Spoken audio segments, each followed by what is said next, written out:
ആരോഗ്യത്തോടെ ഇരിക്കാം. മികച്ച പരിചരണം ഞങ്ങളുടെ ഉറപ്പ്. Shoranur medical trust, Shoranur. ഷൊർണൂരിലും തെരഞ്ഞെടുപ്പ് പ്രചരണ പരിപാടിയുടെ ഭാഗമായുള്ള കൊട്ടിക്കലാശം നടന്നു. 3 മുന്നണികളും ഷൊർണൂർ ടൗണിൽ ബസ് സ്റ്റാൻഡിനു മുമ്പിൽ ഒത്തുചേർന്നാണ് കൊട്ടിക്കലാശം നടത്തിയത്. തമിഴ്നാട് പോലീസ് ഉൾപ്പെടെ സുരക്ഷയ്ക്കായി എത്തിയിരുന്നു.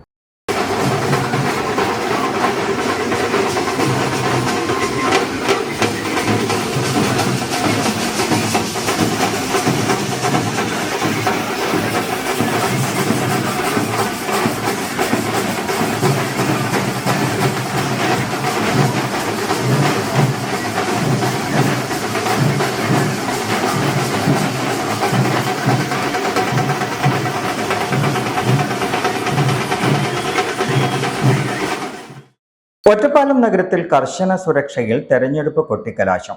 3 മുന്നണികളുടെയും പ്രവർത്തകർ ബസ് സ്റ്റാൻഡ് പരിസരത്താണ് പരസ്യ പ്രചാരണം അവസാനിപ്പിച്ചത്. Ottapalam ASP Rajesh Kumar, inspector TP Farshad എന്നിവരുടെ നേതൃത്വത്തിലായിരുന്നു സുരക്ഷ.